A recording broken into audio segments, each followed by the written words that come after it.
Okay, so welcome back. Good day, everyone. So, if you have watched our last video, we talked about the ventral side of the frog.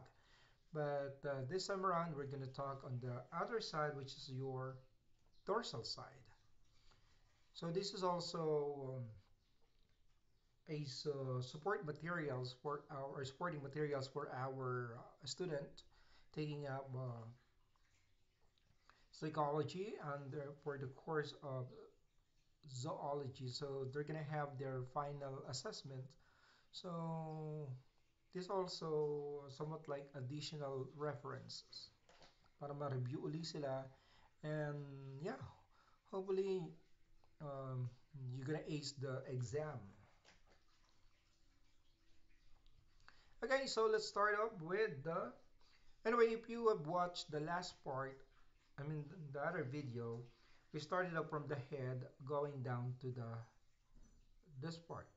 But this time around, we're gonna have it the the bottom, this part, the shank, then thigh, and then the back portion. Kasi nga, mas konti lang kasi yung muscles here. So let's just go from the basic one going to the more complicated, okay? So to start off, we have here the first muscle. Again, this muscle, medyo na-encounter na siya on our ventral side kasi nga this one can be seen from the ventral side and also from the dorsal side. So again, this is your gastrocnemius. So again, that is your gastrocnemius muscle, which is, can be seen from the dorsal and the ventral side. Next,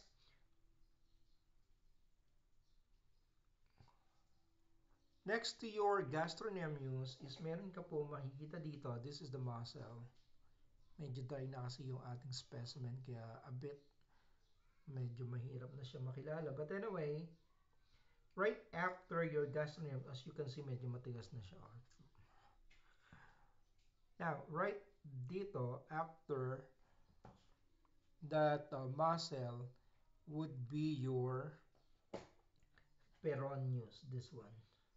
Immediately, so I just hope na while you're watching this, you still have your proggy para sabay tayong pipin. Okay, so but anyway, if you don't have one, then yeah, you could just watch this and hopefully it will be helpful. So again, you have here this part would be your peroneus. So again, you have your gastrocnemius and then your peroneus. Now, you will be able to see here the white thing, this one. Kung napanood niyo po yung sa Trojan War, yeah, it was actually named after that person, yung pinana, and ito po yung ganyang weak spot. So, this is known to be as your tendon of Achilles, or the Achilles tendon. Wait lang, let me just pin it. Yan. That is your tendon of Achilles. Okay? So again, you have here your tendon of Achilles, and then you have here your peroneus, and then the very big one, which is your gastrocnemius. So that's it. So yun lang po yung muscle on the dorsal side, di ba? Kunti lang. So now let's remove those pins para we can concentrate much on our next part, which is the thigh muscle, this one. So we're gonna move on with the thigh muscle, this one. Okay, so first thing, di ba, we have talked about this one. Nakilala nyo na to way back nung tayo ay sige, para paalala natin. Let's just go back in time. So again, this one, possible yung iba ay medyo kilala na, the one that I'm pointing out. But for those na hindi pa, don't worry, I'll introduce you to this muscle. So again, this muscle is a bit delicate because whenever you do the skinning of the muscle, tendency is nakakat po natin siya. or sumasama siya, nadadamage siya kapag tayo ay nagkaroon ng skinning ng muscle. But anyway, this is known to be as your gracilis minor. Yeah, this is your gracilis minor. That's the shorter name. And we do have the longer name, or the rectus internus minor. So bakit ko siya inintroduce ventrally? Because if we gonna turn this around, you will be able to see the same muscle here and also this one. So you can actually see the gracilis minor. Okay, let's have it this way then. Sabihin nyo, mahihayin kasi siya kaya siya nakatalikod. Anyways, so we have here this part. So similar to that, that's gracilis minor because you can see gracilis minor ventrally and dorsally. So you have the gracilis minor, and then the other name would be your rectus femoris, rather rectus internus minor. Okay? Clear with that? Let's take it up now. Next to that would be this one. Next would be this, yung medyo malaking muscle, this one, a huge one.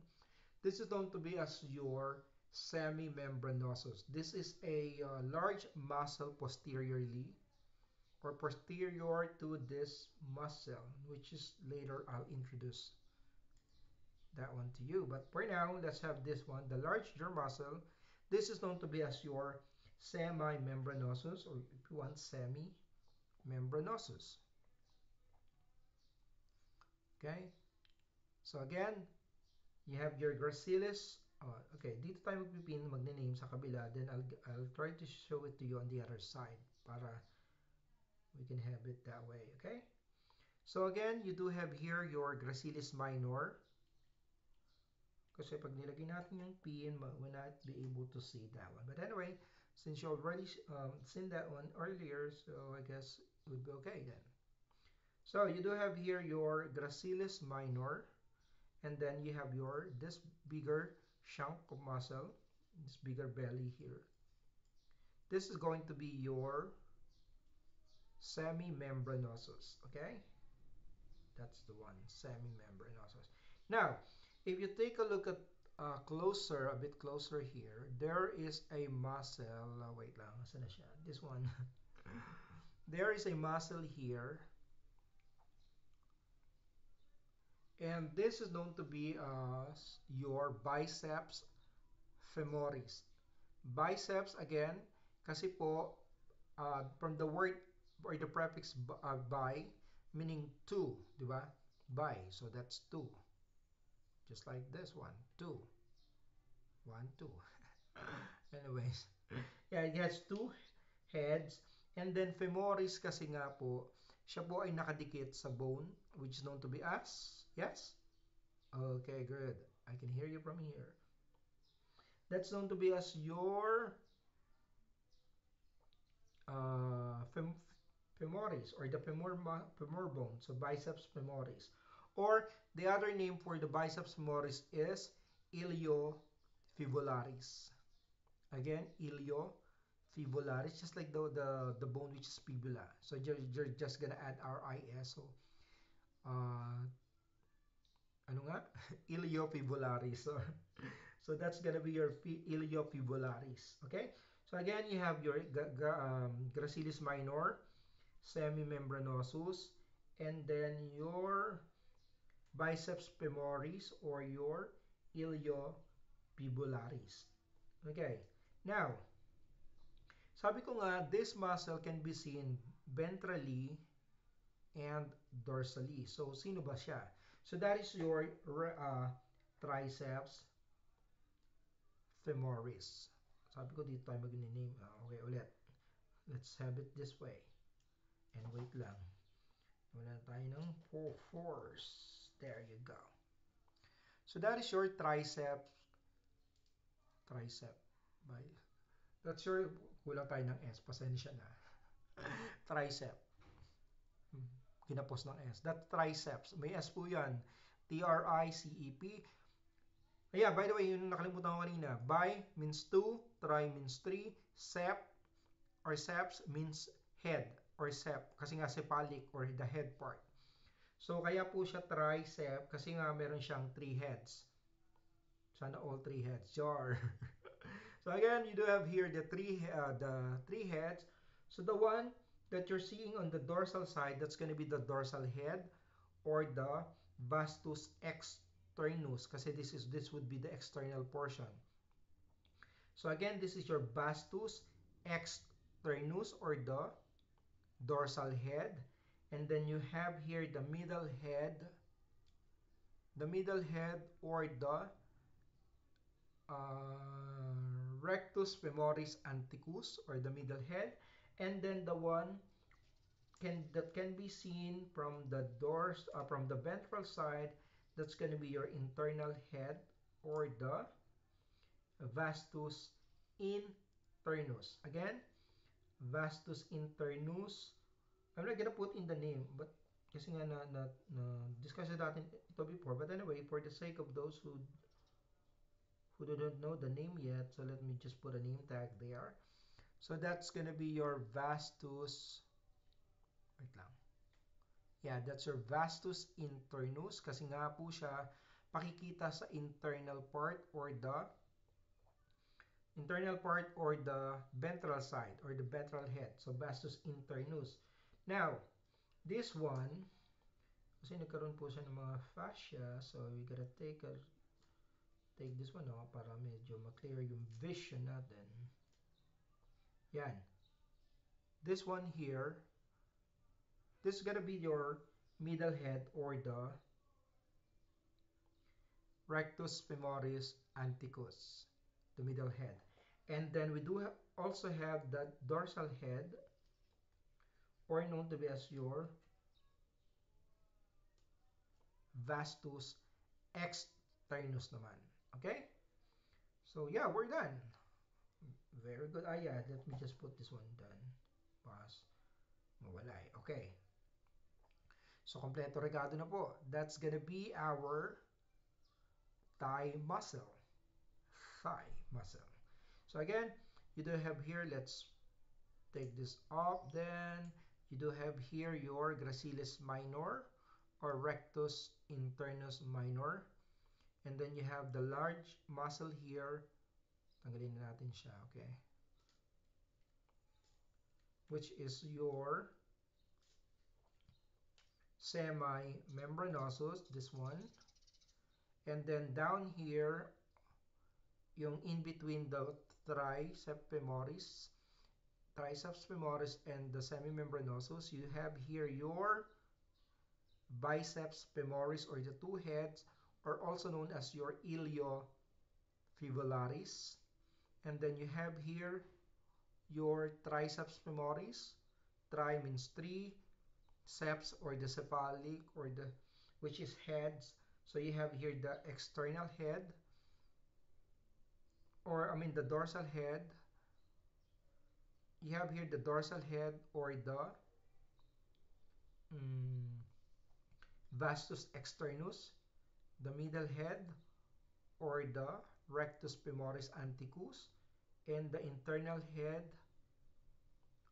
or your vastus internus. Okay? So yan po yung muscle natin from the shank part. I mean from the thigh part. Okay. So hopefully you're able to recall from this portion from the shank down to the thigh. So now we're gonna move on to the main part. So, eto po, this is going to be the, wait, hanapin ko lang yung name niya. So, this is your sphincter ani. So, ano bang function ng sphincter? So, siya po yung nagnanarrow ng opening. So, what's opening is that? The one that we're talking about, that is known to be as your cloacal opening down here. So, yan po. That's the opening. So, ano ba meron kay cloacal opening or the cloacal opening? So, it really depends on how you're gonna pronounce it. But, anyway, what's important is you know the spelling. Kasi nga written test naman siya, di ba? Hindi naman siya magiging verbal exam. So anyway, that's gonna be your cloacal opening or the cloacal opening. So nga ba pagka may cloacal, that's gonna be the part wherein nagsisecrete siya ng sperm for the male, of course. Sperm, urine, and also the feces or their stool here. That's your cloacal opening. And then the muscle that's regulated it would be your sphincter ani.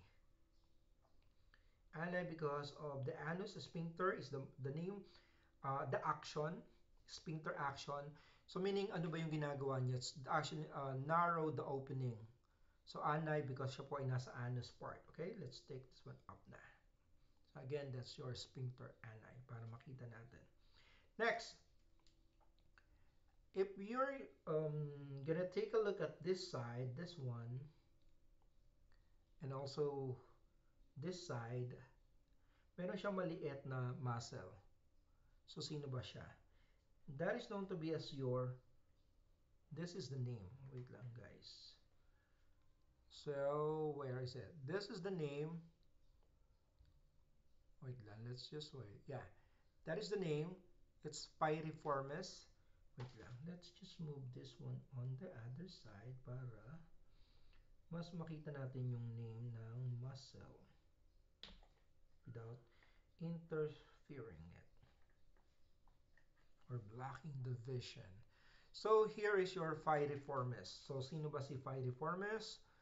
Ito po siya, that one there. See that? That muscle, yeah, that's the pin muscle. This one here, this is your piriformis. So that's it.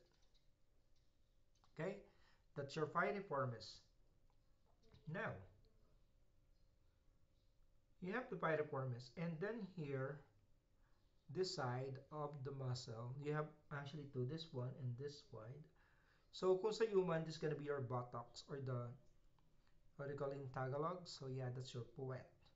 So that puwet would be the small muscle found between the vastus externus and the sternal femoris. Yeah, it is. This one is your vastus externus and your femoris anticus. So that muscle is known to be as your gluteus or yung the buttocks or the puwet muscle, this one. Yeah, that's your gluteus. So you have here this part and also this part. Yeah, that's your gluteus.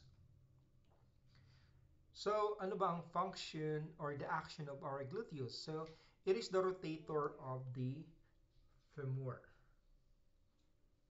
Again, that's the rotator of the femur. So rotator, so napapaikot niya doon. So para nga magalaw-galaw natin yung ating femur bone here. Okay? So again, that's going to be your piriformis here. This one, that's your piriformis. And then right down here would be your gluteus. This one and this one, okay? That's it. Now, meron pa ba tayong nakalimutan? No. So we're gonna move on to the back side, this one part, okay? So again, you still have here the,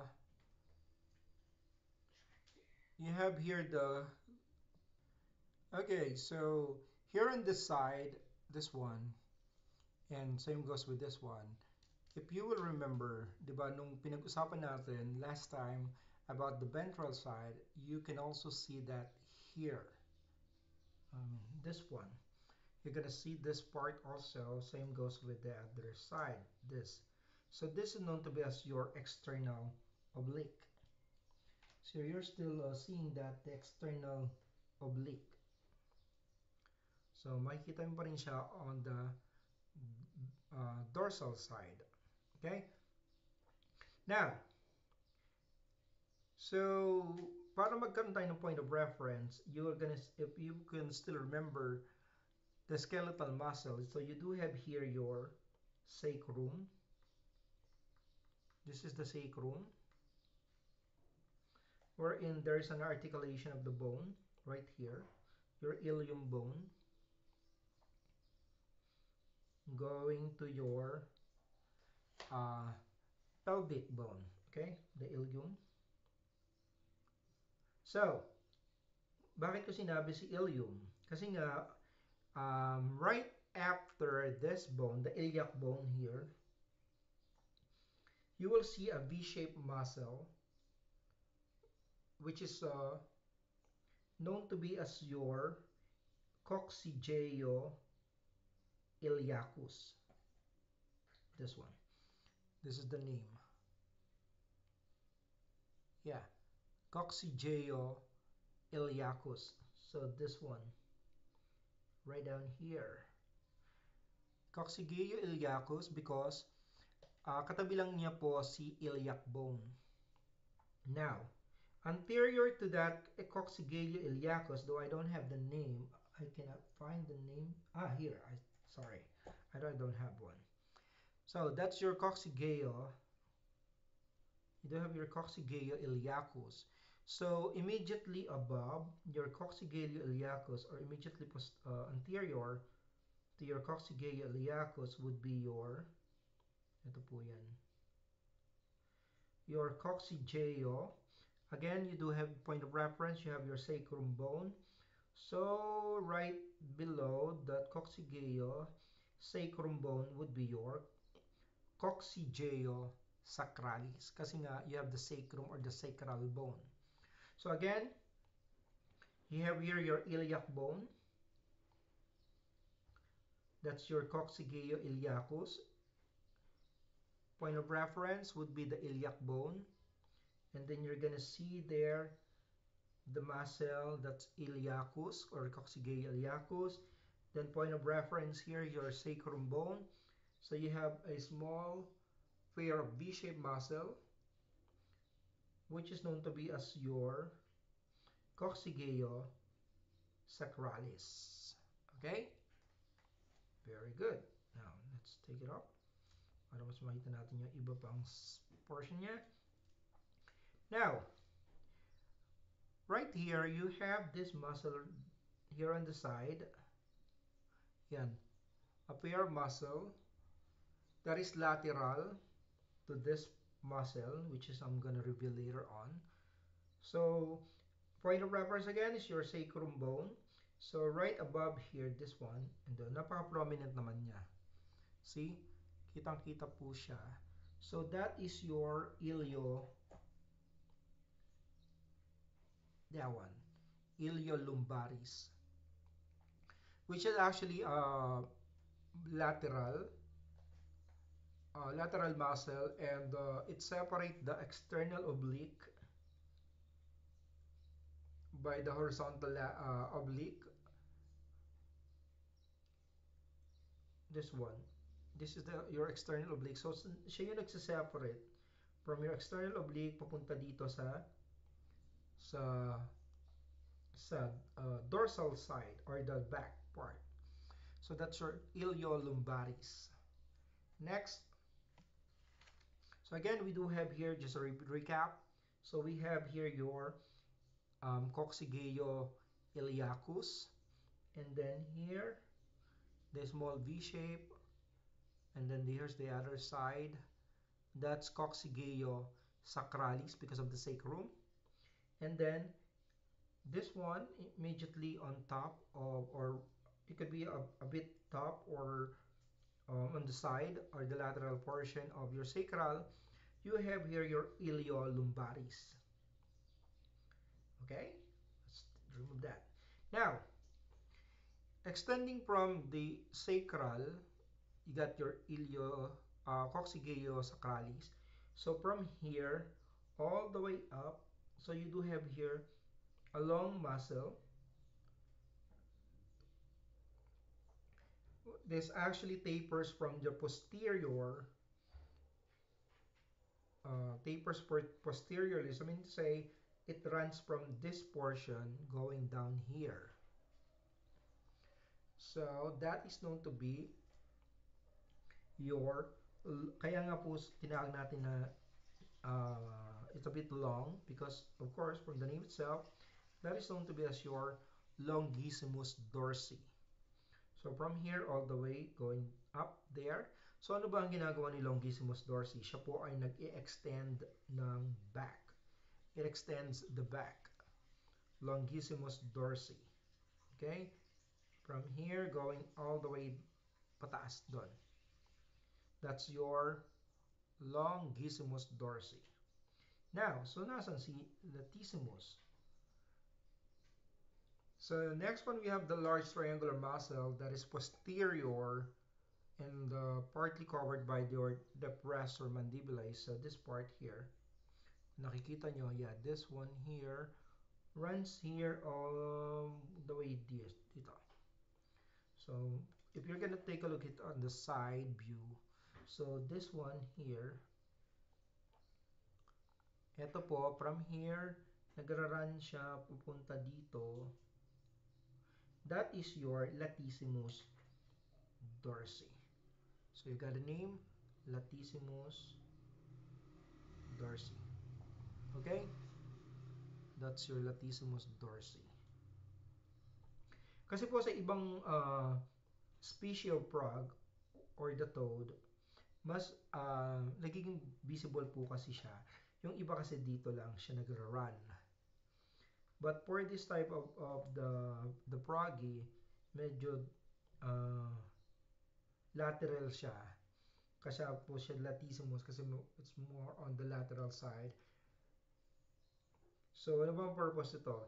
Siya po ang nag-draw the forelimb backward. This one, siya nagbo-forward ng upward and downward. So if you're gonna up and down, pag ganun, up and down, up and down, up and down, I'm sorry, up and down, pag ganun. So this is the one responsible, your latissimus dorsi. So again, that's your latissimus dorsi, the one responsible for the movement of the forelimb. So that's your latissimus dorsi. Okay? Next. So here, this one, if you're gonna recall the skeletal system, may maalala kayo na scapula, right? Or the shoulder blade. Scapula or the shoulder blade. So, dahil po siya known to be as scapula, so therefore, sino ang nandun?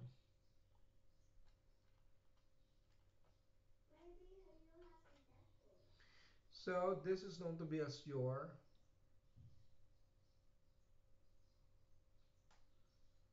dorsalis. Saan ba yan? Hinahanap ko kasi yung pangalan eh. Hindi ko makita yung pin. So again, this is, oh, yeah. They're gonna pin na siya na sarili niya. Though, this is going to be your dorsalis scapulae. Again, that's gonna be your dorsalis scapulae. So this is the muscle. Kasi nga you do have your scapular bone or the shoulder blade. So again, dorsalis scapula or the,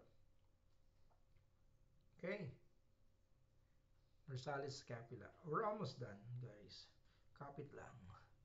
Now, since you already have here, dito kasi, since medyo covered na siya, hindi na natin siya masyado makikita kasi medyo na-harden na po itong muscle, the skin. But right here, you do have what we so-called your temporalis. Yet right there. Andyan lang siya. Nagtatago. Anyway, yeah, this is it. Yeah. You got your temporalis muscle. Kasi medyo hardened na po itong head na to. So, it's kind of hard to remove it. But anyway, we can still see somehow the temporalis. So, that is the large muscle posterior to the eye. So, you got here the eye part.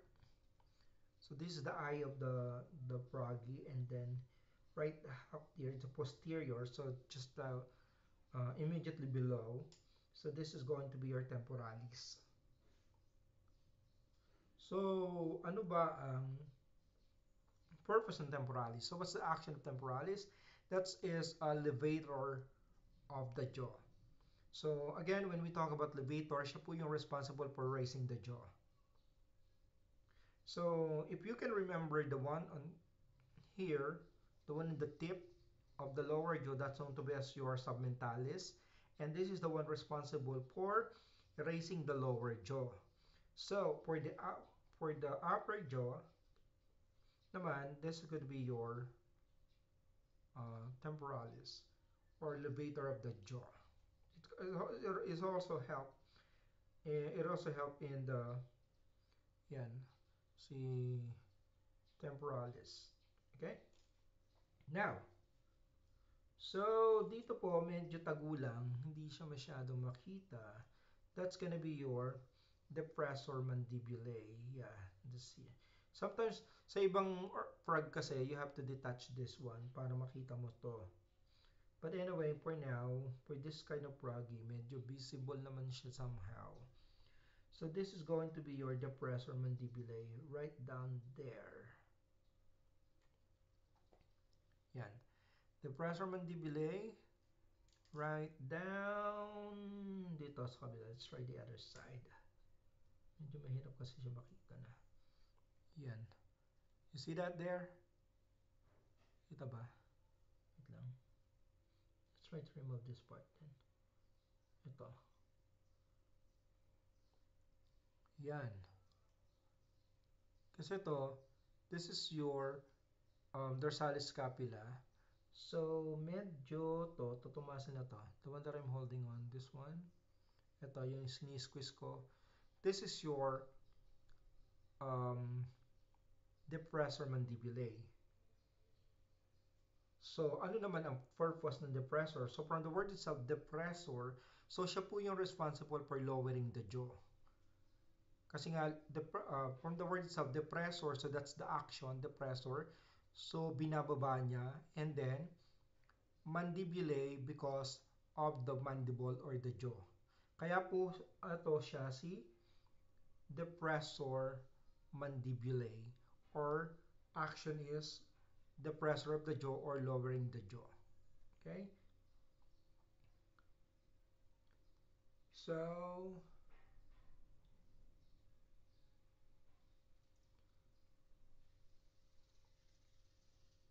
actually, yun lang naman ang muscle natin from the dorsal side. Okay? How about a big hand, everyone? We're finishing up the review session. Anyways, for the hand, hindi na natin siya masyadong i-identify kasi nga medyo maliliit na to. Hindi na siya masyadong visible. But for this part, dito sa part na to, we call it extensor. Actually, marami pa niya sa extensor, digitorum longus, may mga ganun pa. But anyways, we're not gonna talk about that kasi medyo hindi na siya masyadong makita. But we call it the dextensor. And then right here, you have your triceps brachii, and then you do have the biceps brachii. Triceps brachii, and then the biceps. Hold on, di na makita. I'm so sorry. This one is your triceps brachii, and you have your biceps brachii. Okay? So again, that's it, I guess. We have covered yung mga primary muscles, especially those na nakikita nating mga muscles. If we forgotten something, then hopefully not. Pero if ever there is, well, let's just try to. I think everything has been covered naman. But anyways, hopefully, kasi base nakikita ko names, I don't have any na. So hopefully we have covered everything. And so we have the dorsal side and the ventral side. Okay? So again, guys, I wish you all the best on your major examination for zoology laboratory, and also for those who are taking up zoology. I wish you all the best, guys, and hopefully maging fruitful yung ating result. I know it's kind of hard, especially if you're new, but kailangan lang ng tiyaga. Okay? You just have to be persistent, and of course, think positive. Okay? Kaya nyo yan. Matatapos din yan, and of course, aiming for a better grade then. But most especially, matututunan nyo naman lahat ng information with a constant practice. Okay? Hindi naman siya makuha overnight. Kasi nga, you have to memorize the name and also the spelling. Kasi minsan, the way you the read or the way you pronounce the name of the muscles ay somewhat like different from the spelling. So, anyway, I hope na this will be somehow maging helpful yung ating video, and I wish you all the best, guys. Goodbye. What can you say, Pragi? Bye-bye.